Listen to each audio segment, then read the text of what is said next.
ரஜினி வந்து press meet வச்சு அவர் சொன்னது பொய். எனக்கும் விஜய்க்கு வந்து ஒரு ஏவாவேலு ரஜினியுடைய வீட்டுக்கு போனார். திமுக சார்புடைய அனைவரும் ரஜினியுடைய வீட்டுக்கு போனார்கள். ரஜினியிடம் இல்லாத ஒரு தைரியம் விஜய்க்கு இருந்தது. அரசியல் களத்தில், தேர்தல் களத்தில் 1996 ஒரு வாய்ஸ் கொடுத்தாரு அப்படிங்கிறத பத்தி மட்டும் தான் நம்ம பேசுவோம். ஆனா வாய்ஸ் கொடுத்த ஜெயலலிதாவுக்கே திரும்ப ஆதரவா வாய்ஸ் கொடுத்தாருங்கிறத நம்ம பேசவே மாட்டோம். பாமகங்கிற ஒரு கட்சி ரஜினிகாந்த் கதற ஓட விட்ட வரலாறு தமிழ்நாட்டில் இருக்குது. ஸோ அதனால இதெல்லாம் வந்து வரலாற்றினுடைய பக்கங்களில் பதிவு செய்யப்பட்ட விஷயம். அப்போ ரஜினிங்கிற ஒரு நபர் அவரை இன்ஃப்ளூயன்ஸ் பண்ணி வர வச்சிருக்காங்க. இப்போ ஒரு முடிவு எடுக்கிறாருன்னா அவர் யார் பேச்சை கேட்டு அவர் எடுக்க போறார்? ரஜினிகாந்தோடையும் கலப்பார். ஸோ கலந்துட்டு பேசிட்டு ஒரு நல்ல முடிவு எடுப்பார். நான் எடுக்கிற முடிவு கரெக்டாக தவறா எப்படி இருக்கலாமா டிசிஷன் வச்சுனா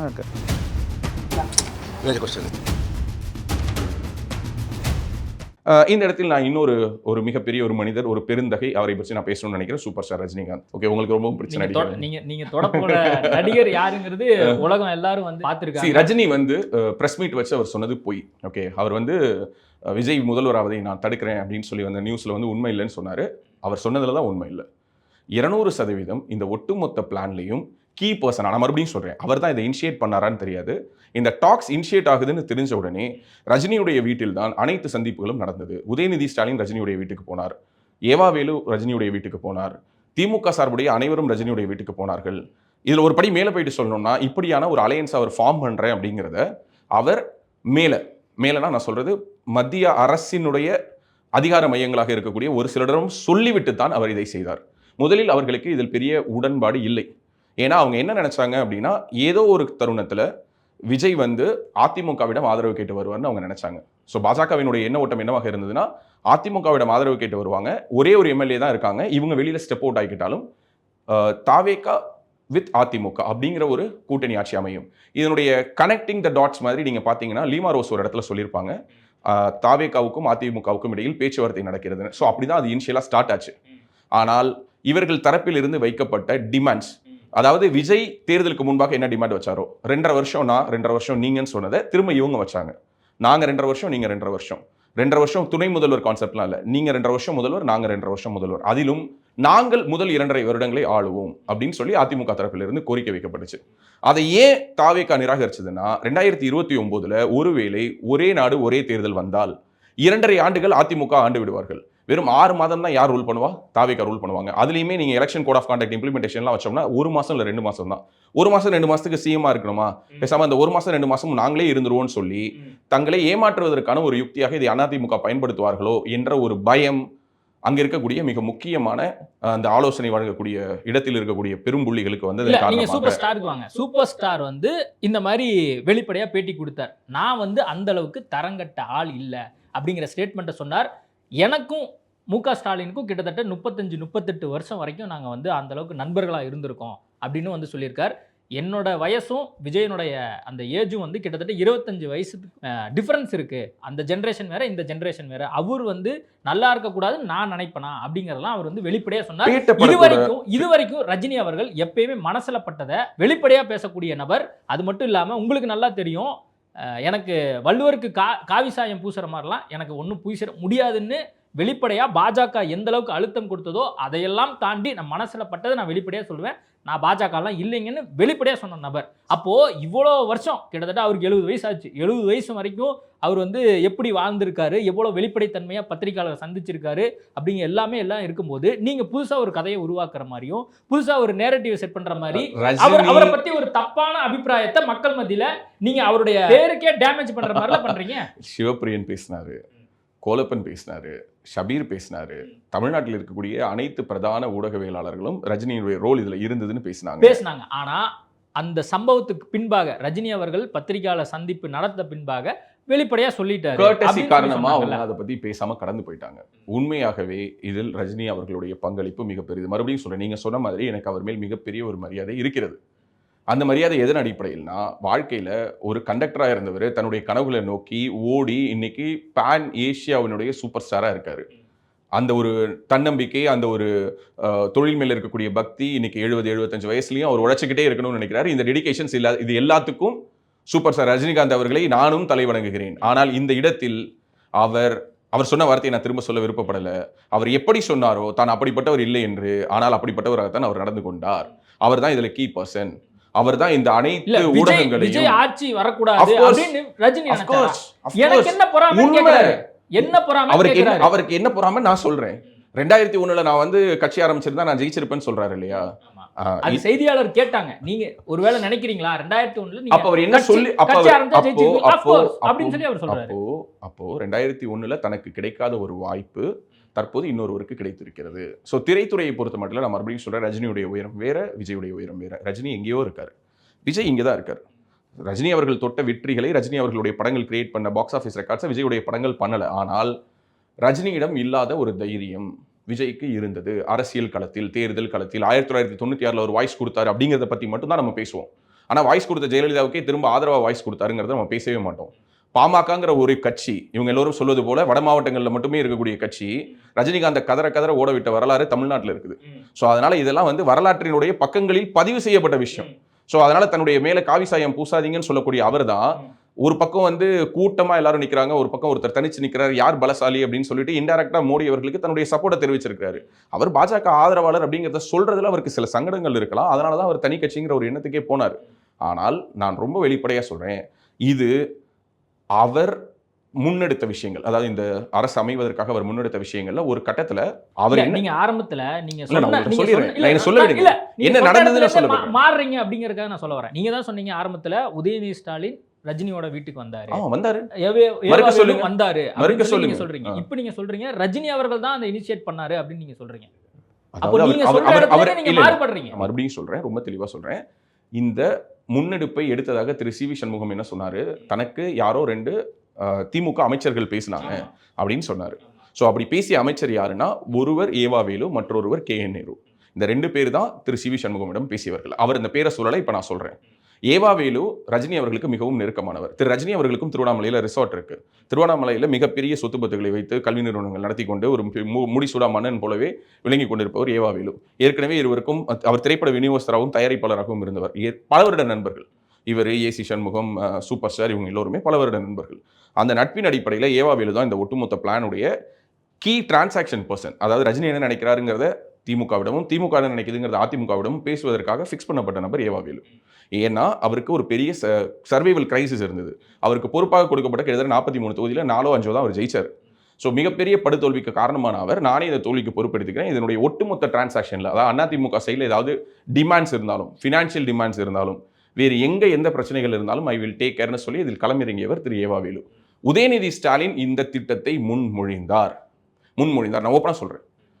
ஏன் முன்மொழிந்தார்? ஏன்னா அவருக்கு விஜய் வரக்கூடாது, விஜய் வராமல் இருக்க வேண்டும் என்று உதயநிதிக்கு ஒரு எண்ணம். எனக்கு ஒரு சின்ன டவுட்டு. இப்போ நீங்க சொல்லக்கூடியது உங்களுக்கு தெரிஞ்ச தகவலை நீங்க சொல்றீங்க, அது தெரிஞ்ச தகவல் இல்லைங்க, ஊர்ஜிதப்படுத்தின தகவல். இப்போ இந்த 2 பேரும் ரஜினி வீட்டுக்கு போறாங்க.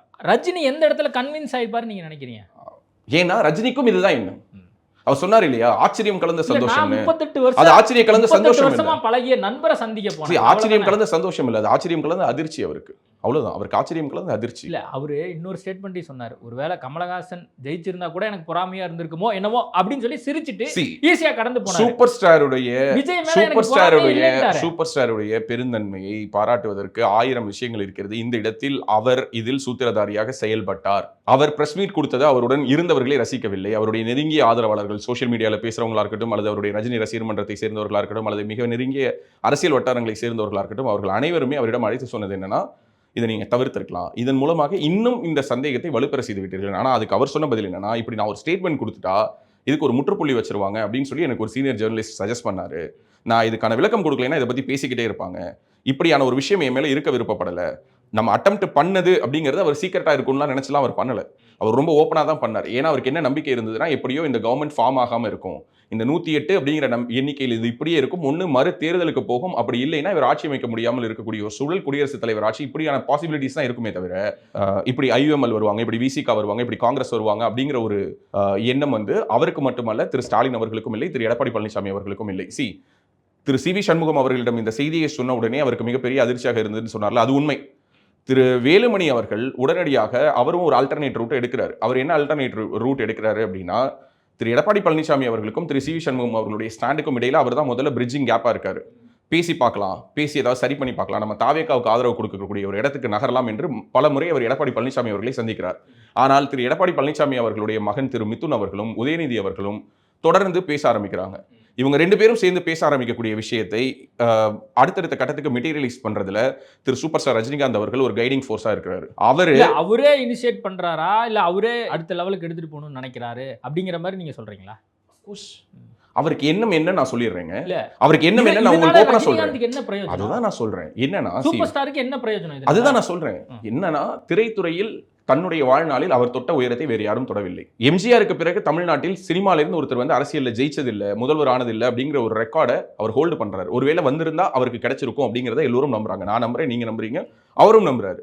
ஆனால் அந்த ஒரு சாதனையை எல்லா ஃபீல்டுலையும் தனக்கு பின்னாடி இருக்கக்கூடிய விஜய் இந்த இடத்தில் வயதில் சிறியவர், வசூலில் சிறியவர், வெற்றிகளில் சிறியவர், திரைத்துறையினுடைய வசூலில் சிறியவர். ஆனால் அரசியல்ங்கிற இடத்துல தன்னை விட அவர் ஒரு உயரத்துக்கு போறாருங்கிறத அவரால் அக்செப்ட் பண்ண முடியல. இதான் உண்மை, இதான் கலை யதார்த்தம். இது அவர் மட்டுமல்ல, அவருடைய ஒட்டுமொத்த குடும்பத்தினருமே இப்படி விஜய் அரசியலுக்கு வந்து வெற்றி பெற்று விடுவாரோ அப்படிங்கிற ஒரு ஆதங்கத்தை பல இடங்களில் ஆங்காங்கே பதிவு செய்து கொண்டிருந்ததும் செவி வழி தகவலாக வந்து கொண்டு தான் இருந்துச்சு. சரி, ஓகே, அது ஒரு நேச்சுரலாக இருக்கும். அவர் சொன்ன மாதிரி கமல் ஜெயிச்சிருந்தா கூட ஒரு பொறாம இருந்திருக்கும் அப்படின்னு சொல்லிட்டு அதை கூட அவர் வந்து ஒரு நிமிஷம் அப்படி வந்து இந்த ஸ்லிப் ஆஃப் டங்ல சொன்ன வார்த்தையை அவர் கடந்து இல்லை அப்போ கூட நான் வந்து சந்தோஷம் தான் பட்டிருப்பேன் அப்படின்னு சொன்னார். அதனுடைய அர்த்தம் என்னன்னா, அவரும் நானும் சமகாலத்தை சேர்ந்தவர்கள், சம வயதை சேர்ந்தவர்கள், சம அனுபவத்தை சேர்ந்தவர்கள் அப்படின்னு சொல்ல வர்றாரு. ஆனால் திமுகவுக்கும் அதிமுகவுக்கும் இந்த பேச்சுவார்த்தை தொடங்கிய உடனேவே உதயநிதி ஸ்டாலின் என்ன சஜஸ்ட் பண்றாரு அப்படின்னா, திரு எடப்பாடி பழனிசாமி அவர்கள் முதல்வராக இருக்கட்டும், எனக்கு எந்த விதமான பொசிஷனும் வேணாம், திமுக வெளியிலேருந்து ஆதரவு கொடுப்போம், விஜய் மட்டும் வரக்கூடாதுங்கிறாரு. விஜய் மட்டும் வரவே கூடாதுங்கிறாரு. திரு சபரீசன் அவர்கள் வேறொரு நிலைப்பாட்டை சொல்கிறார். திரு சபரீசன் அவர்களுடைய பெண் நிறுவனத்தின் காரணமாகத்தான் தோல்வி என்ற ஒரு செய்தி மிக வலுவாக குடும்பத்துக்குள்ளாரே வந்ததுனால திரு சபரீசன் அவர்களுடைய வார்த்தைகளுக்கு அங்கு எந்த விதமான மதிப்பும் இல்லை. சபரீசன் ஒரு கட்டத்தில் இந்த கான்வர்சேஷன்ஸ்ல இருந்து வெளியில போறாரு. முழுக்க முழுக்க திரு உதயநிதி ஸ்டாலினும் திரு எடப்பாடி பழனிசாமி அவர்களுடைய மகன் மிதுன் அவர்களும் தான் இணைந்து இதனுடைய அடுத்தடுத்த கட்டத்தை நோக்கி நகர்த்துகிறார்கள். இன்னைக்கு திரு சவுக்கு சங்கர் அவர்கள் எழுதியிருக்கிறார் ஒரு போஸ்ட். அதுல அவர் என்ன குறிப்பிட்டிருக்காருன்னா, திரு மிதுன் அவர்களுடைய தலையீடுகள் குடும்பத்துக்குள் அதிகமாக இருக்கிறது, அரசியலுக்குள் திரு மிதுன் அவர்களுடைய தலையீடுகள் அரசியல் கட்சிக்குள், அதாவது அதிமுகக்குள்ளார் அதிகமா இருக்குது, அதுதான் இப்படிப்பட்ட ஒரு சூழலுக்கு கொண்டு வந்திருக்கு. இதை நிறைய பேர் மறுத்து எழுதிட்டு இருக்காங்க. நான் 200% சொல்றேன். முதலாக பிரசாந்த் கிஷோர் தமிழ்நாட்டில் வந்து ஒரு வருடத்துக்கு முன்பாக ஞாபகம் இருக்குன்னு நினைக்கிறேன், ஒரு பேட்டியில் பேசியிருப்பாரு. மேடையில் வந்து தாவேகாவினுடைய செயற்குழு பொதுக்குழு கூட்டத்தில் பேசியிருப்பாரு. ஒரு வருஷத்தில் நீங்கள் என்ன தேடுவீங்க, எலெக்ஷன் ரிசல்ட்ஸ் வர அன்னைக்கு தமிழ்நாட்டில் தேடப்படக்கூடிய பேராக பிரசாந்த் கிஷோர் இருப்போன்னு. அந்த கூட்டத்துக்கு முன்பாக ஒரு கூட்டம் நடக்கிறது. அந்த கூட்டத்தில் திரு மிதுன் அவர்களும் திரு பிரசாந்த் கிஷோர் அவர்களும், அதாவது இந்த சைட்ல இருந்து திரு பிரசாந்த் கிஷோர் அவர்களும், அதுபோல இன்னும் சில முக்கிய பிரமுகர்களும் அமர்ந்து அதிமுக தாவேகா கூட்டணி என்ற பேச்சுவார்த்தையை ஆரம்பிக்கிறார்கள். அப்போது அவர்களிடம் இருந்த எண்ணிக்கை, அதாவது தாவேகாவினுடைய மனதில் இருந்த எண்ணிக்கை 60 to 70 சீட் வரைக்கும் கேட்கறதுன்னு. மிதுன் அவர்கள் ஒரு அதீதமான எண்ணிக்கை, கிட்டத்தட்ட ஆளுக்கு பாதி நிக்கலாம், ஒரு 90 சீட் வரைக்கும் உங்களுக்கு கொடுக்கலாம், இல்லை 80 சீட் வரைக்கும் கொடுக்கலாம்னு அவங்க எதிர்பார்த்தை விட ஒரு 20-30 எண்ணிக்கையை அதிகமாக சொல்கிறார். அதை உணர்ந்து கொண்டு பிரசாந்த் கிஷோர் என்னன்னா, இவ்வளோ வீக்கா இருக்காங்களா? திரு மிதுன் அவர்கள் சொன்ன அந்த ஒரே ஒரு வார்த்தை, நான் மறுபடியும் சொல்றேன், அவர் சொன்ன அந்த ஒரே ஒரு வார்த்தை, ஒரே ஒரு கான்வர்சேஷன்ல அவர் விட்ட வார்த்தையின் காரணமாக தாவேகா அப்பர் ஹேண்ட் எடுக்கிறாங்க. எடுத்து நீங்களும் நாங்களும் ஈக்குவல் சீட்ஸ், இல்லை கம்மியாக கூட நாங்கள் சீட்ஸ் நிற்கிறோம், ஆனால் ஈக்குவலாக ரூல் பண்ணணும், நீங்கள் 2.5 years, நாங்கள் 2.5 years, ஓகேனா நம்ம அலையன்ஸ்க்கு போலாங்கிற ஒரு இடத்தை, ஒரு நரேட்டிவை டிவிகேவுக்கு ஃபிக்ஸ் பண்ணி கொடுத்தது பிரசாந்த் கிஷோர். அதை ஃபிக்ஸ் பண்ணுறதுக்கு காரணமாக இருந்த மீட்டிங்கில் அவசர கொடுக்கையா வார்த்தையை விட்டது மிதுன். இது உண்மை. இதை மிதுனை மறுக்க சொல்லுங்க. இப்படி ஒரு மீட்டிங் நடக்கல, மிதுன் இப்படி நம்பர்ஸ் ஓப்பன் அப் பண்ணலன்னு சொல்லுங்க. அதுக்கு அடுத்ததாக அந்த கான்வர்சேஷன்ல என்னென்ன நடந்ததுங்கிறத நான் சொல்றேன். இப்போ இந்த சூப்பர் ஸ்டார் விஷயத்துல கடைசியா வந்து அவர் என்ன அஃபிஷியலா ஸ்டேட்மெண்ட் சொன்னாரோ அதை தான் நான் சொன்னேன். அதே மாதிரி காமராஜ் விஷயத்துல அவர் அஃபிஷியலா என்ன சொன்னாரோ அதுதான் சொன்னேன். நீங்க திரைமறைவில் நடந்த இந்த பேரங்கள் பின்னாடி என்னென்ன மாதிரியான கான்வர்சேஷன் நடந்தது நீங்க சொல்றீங்க. இது எல்லாமே வந்து உண்மையா இருக்கிறதுக்கும் வாய்ப்பு இருக்கு. அதே நேரத்தில் இது வந்து கற்பனை கோட்டையாக அல்லது உங்களுடைய ஆசபாசைகள், உங்களுடைய விருப்பு வெறுப்புகளை சொன்னதாகவும் கூட சில பேர் வந்து உங்களை விமர்சிக்கலாம். சூப்பர் ஸ்டார் ரஜினிகாந்த் ஒரு மகான். ஆனால் இந்த மாதிரியான வேலைகளில் அவர் ஈடுபடக்கூடாது. அவருடைய பொலிட்டிக்கல் என்ட்ரி முடிஞ்சிருச்சு, அரசியலை விட்டு நான் ஒதுங்கிட்டேன், எனக்கு வந்து அரசியல் வேணாம், நான் வந்து ஒரு என்னுடைய தொழிலை பார்க்குறேன், என்னுடைய சினிமாவை பார்க்குறேன், இன்னமும் ஒரு 10 படம் நடித்தாலும் கொண்டாடி தீக்கிறதுக்கு தமிழ்நாட்டில் க்ரௌட் இருக்காங்க. அவர் அதை செய்தால் அவர் தான் சூப்பர் ஸ்டார். ஆனால் இந்த இடத்தில் அவர் சறுக்கியதனுடைய விளைவு இந்த குழப்பங்கள் தமிழ்நாட்டில் இந்த அரசியல் களம் தெளிவாகாமல் குழம்பிக்கிட்டே இருந்துச்சுல. திமுக கூட்டணி, அதிமுக கூட்டணி அப்படிங்கிற ஒரு விஷயம் நடந்தது இல்லையா? அதற்கு அவரும் மிக முக்கியமான பிரதானமான காரணம். அவர் மட்டுமே காரணம் நான் சொல்லலை, அவரும் மிக முக்கியமான பிரதானமான காரணம். சூப்பர் ஸ்டாரே இருக்காரு, ரஜினி பார்த்துப்பாரு, இதில் பிரச்சனைகள் வந்துன்னா அவர் சால்வ் பண்ணுவார் அப்படின்னு சொல்லி திமுகவில் எழுந்த ஐயங்களுக்கும் அதிமுகவில் எழுந்த ஐயங்களுக்கும் ஒரு சமப்படுத்த வேண்டிய வேலை ஒன்று நடந்து கொண்டிருந்தது. திமுகவில் இந்த ஒட்டுமொத்த பிளானையும் எதிர்த்த ஒரே ஒரு நபர், அதாவது முக்கியமான முகங்களில் ஒருத்தர் கனிமொழி, அவங்களுக்கு இதில் உடன்பாடு இல்லை.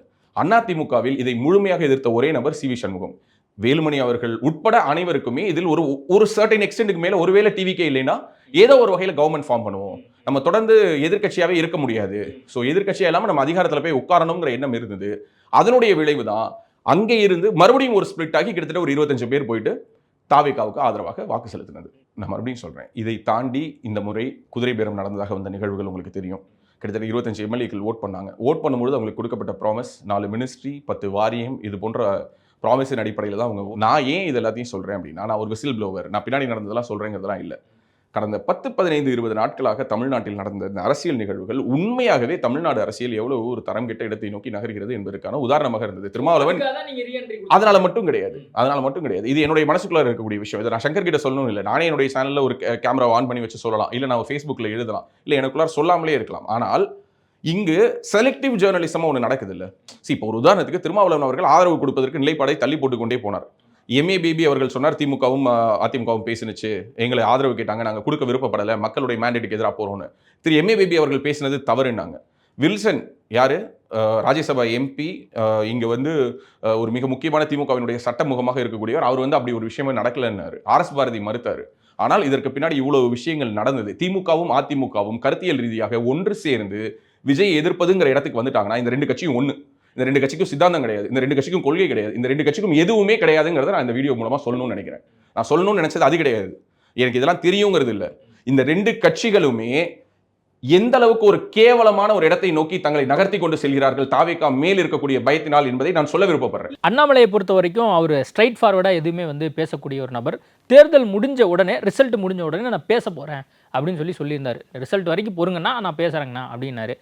கிட்டத்தட்ட ரிசல்ட் வந்துருச்சு. கிட்டத்தட்ட நம்ம பேசிக்கொண்டிருக்கக்கூடிய நாள் கிட்டத்தட்ட மந்த் எண்ட் ஆயிடுச்சு. இது வரைக்கும் அவர் பேசாமல் இருக்காரு. அவர் பல்வேறு நாடுகளுக்கு போறாரு, அப்புறம் ஆன்மீகவாதிகளை சந்திக்கிறாரு, நேபாள் போயிருக்காரு. ஏன் அந்த டிஸ்டன்ஸ் மெயின்டைன் பண்ணிட்டே இருக்காரு? பொதுவெளியில் மெயின்டைன் பண்ணுறதெல்லாம் இது பண்ண வேண்டாம். ஒரு பத்திரிகைகளை சந்திக்கிறோம், ஒரு முடிவெடுத்து வெளியே வர்றாருன்னா ஒரு தெளிவான ஒரு தீர்க்கான முடிவெடுக்கணும். சொல்லிட்டா நாளந்தே பேட்டி கொடுக்க முடியாது.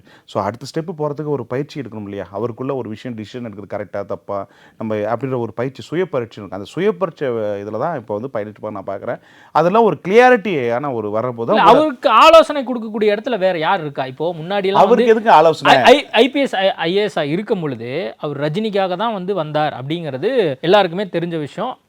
ரஜினி கூட ஒரு முக்கியமான நபரை தான் நான் முதலமைச்சர் ஆக்கணும்னு விருப்பப்பட்டேன், நிறைய பேர் மாற்று கருத்தெல்லாம் வச்சாங்க அப்படின்னு சொன்னார். அப்போ ரஜினிங்கிற ஒரு நபர் அவரை இன்ஃப்ளூயன்ஸ் பண்ணி வர வச்சிருக்காங்க. இப்போ ஒரு முடிவு எடுக்கிறாருன்னா அவர் யார் பேச்சை கேட்டு அவர் எடுக்க போறார், அல்லது அவரே எடுக்க போறாரா, இல்லை அவருக்கு பின்னாடி வேற யாரும் இருந்து செயல்பட்டு அவர் அந்த டிசிஷனுக்கு எடுக்க வைக்க ஹெல்ப் பண்ணுவாங்களா? இல்லை, அவர் சம்மந்தப்பட்ட நண்பர்கள் ஆலோசகரோடு கலப்பார், கண்டிப்பாக கலக்காமல் இருக்க மாட்டார். அதுக்கடுத்து ரஜினிகாந்தோடையும் கலப்பார். ஸோ கலந்துட்டு பேசிட்டு ஒரு நல்ல முடிவு எடுப்பார்.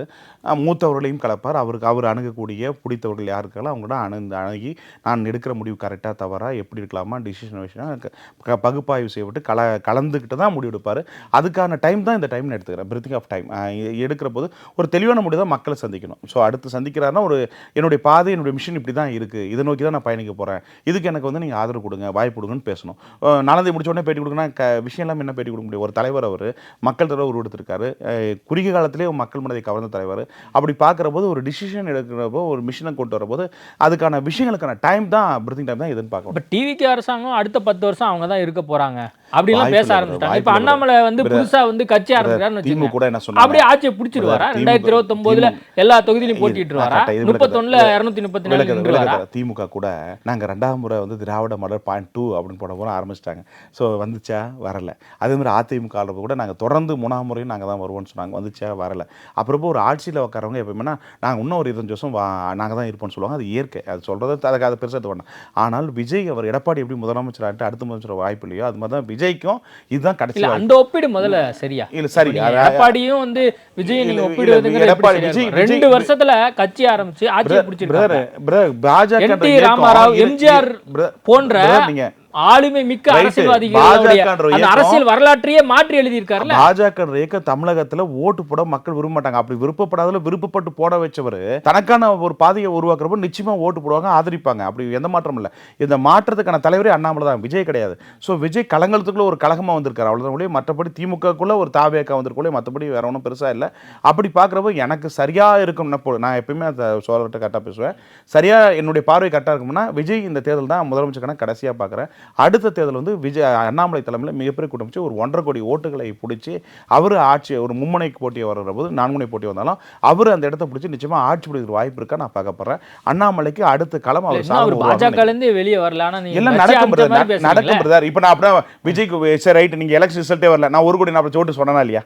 அது மாதிரி முன்கூட 33% சொன்னா இல்லையா? வந்துச்சா இல்லையா? 2% தான் மிஸ்டேக் ஆச்சு. அது மாதிரி கிட்டத்தட்ட ஏறத்தாழ பார்த்தீங்கன்னா இந்த அரசியல் இப்படி வரும்ன்ற ஒரு ஆய்வாளர் விஜய் விஷயத்துல நீங்க சொல்லி வச்ச மாதிரி சொல்லி அடிச்சிங்களோ அதே மாதிரி அண்ணாமலை வந்து கட்சியை விட்டு வெளியே வராரு, கட்சியை தொடங்க போறாரு, விஜயை வீழ்த்த போறாரு. 31ல அண்ணாமலை சிஎம் ஆக போறாரு. நீங்களே விட சொல்லிட்டீங்க, இதுதான் நடக்க போகுது, இதுதான் உண்மை. இது நடக்கலன்னா பதிவு பிரதர் ஐபிசியில் நான் 2 பேரும் சேர்ந்து பேசுறோம். நான் ஏற்கனவே சொன்னேன், நீங்க சொன்ன கருத்து அப்படிதான் இருக்கு, அதனால இப்படிதான் நடக்க போதா நடக்கும். இதுதான் உண்மையா. நான் ஏன் சொல்றேன்னா பிரதர், நான் சொன்னபடி நடந்திருக்கு. உங்ககிட்ட உட்கார அமர்வுல அத்தனையும் நான் சொல்லாம நடந்திருக்கு. மாறி பேசியோ இல்லை நடக்காம நான் இது பண்ணதில்லை. இப்படியும் ஒரு விஷயம் நடக்க வாய்ப்பு இருக்கிறது. ஏன்னா அண்ணாமலைக்கு நான் தமிழ்நாடு முழுக்க ஆய்வு செய்த போதில் நிறைய இடங்கள்ல அண்ணாமலை முதலமைச்சராக படிச்சுட்டு வரன்றதுல அதில் மக்கள் நிறைய விருப்பப்படுறாங்க. அது ஒரு அமைப்பாக வர்றப்போ ஒரு கட்டமைப்பு கரெக்டாக இப்போ தாவேக்கா மாதிரி இல்லாமல் ஒழுங்கான கட்டமைப்பு உருவாக்கி சிறப்பாக செயல்பட்டாங்க. அந்த கட்டமைப்பு அண்ணாமலையால உருவாக்கிடும். அதுக்கான ஆட்கள் கூட இருக்கு. தேசிய கட்சிகள் தேசிய கட்சி நம்ம பாஜக அவர் பயணிக்கிறாரு. அடிப்படையில் அந்த கட்சி பெரிய வளர்ச்சி இல்லாட்டி கூட அந்த கட்டமைப்பு கிராமப்புறங்களில் எந்த அளவுக்கு இருக்கு அப்படிங்கிறது எல்லாருக்குமே தெரியும். திராவிட கட்சிகள் திமுக அதிமுக போன்ற கட்சிகள் இங்கே எந்த மாதிரி கால் பதிச்சிருக்காங்க அப்படின்னு நம்ம தெரியும். அதே மாதிரி விஜய் அவர்கள் ஏற்கனவே கட்சி ஆரம்பிக்கிறதுக்கு முன்னாடியே விஜய் மக்கள் இயக்கம் வச்சிருந்தாரு. ஒவ்வொரு வீட்லையும் நான் இருக்கேன் அப்படிங்கிறதெல்லாம் வந்து அவர் சொல்லியிருந்தாரு. அதுபடியே கடைசியாக வந்து ஆட்சியும் வந்து பிடிச்சிட்டாரு. இப்போ அண்ணாமலை எதை வந்து அடிப்படையாக வச்சு அவர் எல்லா இடங்கள்லையும் வந்து போயிட முடியும்னு நீங்கள் நினைக்கிறீங்க? அதாவது அவரை சார்ந்த ஆட்கள் தமிழகம் முழுக்க இருக்காங்க. லிஸ்ட் நிர்வாகி பட்டியல் ரெடி வச்சிருப்பாரு. அப்படிலாம் பண்ணாமலாம் ஒரு கட்சி இறங்க மாட்டார். மாவட்ட நிர்வாகி பட்டியல ரெடி பண்ணிட்டாரா? மேக்ஸிமம் இல்லைங்க, இல்லைன்னா துணைத் தலைவர் யாருக்கு? அவருக்கு தானே தெரியும், அவர் தானே விஷயம், அவர் தான் முடியும். அதான் மேக்ஸிமம் ஒரு விஷயத்தை உருவாக்குறவங்களுக்கு அந்த விஷயத்துக்கான விஷயங்கள் முடிக்காமலாம் பண்ண மாட்டாங்க. அப்புறம் அண்ணாமலை அவர்கள் வந்து ஒரு விஷயம் முடிவெடுக்கிறாருன்னா அத்தனை விஷயம் சரிப்படுத்தா எடுப்பார். ஒரு காவல்துறை மோஸ்ட்டாக ஒரு ரவுடியை பிடிக்கணும் ஃபஸ்ட்டு வந்து ஒரு காவல்துறை என்ன பண்ணுவோம்னா ஃபஸ்ட்டு வியூவம் வகுக்கப்பட்டு அப்புறம் தான் வந்து என்கவுண்டர் பண்ணுவாங்க. அது மாதிரி வந்து ஃபஸ்ட்டு எல்லாத்தையும் செட்டப்பை உருவாக்கி அப்படி தான் அடிப்பாங்க. அது மாதிரி அண்ணாமலை ஒரு காவல்துறை இருந்தவர் அரசியல்வாதியாக மருவிருக்காரு. அப்படி பார்க்குற போது எதிரியை வீழ்த்தனா அதுக்கான திட்டமிடல் இல்லாமலாம் பண்ண மாட்டார். ஸோ கட்டாயம் அதெல்லாம் செஞ்சு வச்சிருப்பாரு. அண்ணாமலையினுடைய முதல் எதிரியா அப்போ யார் இருக்க போறா? எதிரி அவருக்கு நிகரான எதிரியெல்லாம் யாரும் இல்லைங்க. அரசியல் ரீதியான ஒரு இப்போ ஆளுங்கட்சி எதிர்க்கனா விஜய் தான் இருக்காரு. அவருடைய ஆற்றல் திறமை சிந்தனை எதிர்க்கட்சி தலைவரா உதயநிதி ஸ்டாலின் இருக்காரு. ஆனா ஆளுங்கட்சி யாரு? விஜய் இருக்காரு. ஸோ விஜய் திமுக அது ஆல்ரவுண்ட் பிளேயர் பிரதர். அவர் ஒரு எப்படி பாண்டி கிரிக்கெட் பாண்டியா வந்து all-round player, bowlers batting fielding எல்லாம் பண்ணுறாரு. அது மாதிரி வந்து எல்லாம் செய்யக்கூடிய ஒரு நபர் தான் அண்ணாமலை. அப்படி பார்க்குற போது அண்ணாமலை திராவிட இயக்கத்தையும் அடிப்பார், எடப்பாடியும் அடிக்கலாம், விஜயும் அடிக்கலாம். ஸோ ரன் ரேட் ஏறும், அதில் எந்த மாற்றமும் இல்லை. ஸோ சூப்பரான ஒரு கிரவுண்ட் அவருக்கு, ஓப்பன் கிரவுண்ட் இருக்குது. இந்த கிரவுண்ட் அவர் விட்டார்னா என்றைக்கும் வாழ்க்கையில் அரசியல் ஸ்பேஸை பிடிக்க முடியாது. ஸோ இதுதான் அவருக்கு இந்த பேச பிடிக்கிறதான டைம் இதுதான். ஸோ அண்ணாமலையுடைய பர்த்டே 4ஆம் தேதி ஜூன் 4ஆம் தேதி வரப்போகுது. இப்போ அந்த அன்றைக்கி தான் அவர் கட்சியிலேருந்து வெளியே வர போகிறாரா? அந்த அன்றைக்கி தான் வந்து ஏதாவது அறிவிப்பு. பிறந்தநாளதும் ஏன் வெளியே வரணும்னு நினைக்கிறீங்க? பிறந்தநாளதும் மகிழ்ச்சியாக ஜாலியாக என்ஜாய் பண்ணிட்டு அதுக்கு பிறகு ஒவ்வொரு நிகழ்வாக அரசியல் நகர்வுகள் அதை நோக்கி போகும்னு எதிர்பார்க்கலாம். அதாவது ஏன்னு சொன்னால் பிறந்தநாள் அன்றைக்கே ஒன்றும் எதிர்பார்க்க வேண்டாம். அதுக்கு அடுத்து ஒவ்வொரு நாட்களும் ஒவ்வொரு டேஸும் வந்து அவரை பற்றிய பேசுதல், அவரை பற்றிய செய்திகள், அவரை பற்றிய செய்தி கசிதல், இப்படி விஷயங்கள் வந்து தினந்தோறும் போயிட்டு. ஜூன் 4ஆம் தேதி செய்தியாளர் சந்திப்பை நடத்துவாரா? வாய்ப்பு ரொம்ப குறைவு. ஜூன் 4 பிறகு 5ஆம் தேதியிலிருந்து அவரை பற்றிய செய்திகள் அறிக்கைகள் ஒவ்வொன்றாக வெளியே வரும்னு நான் எதிர்பார்க்குறேன்.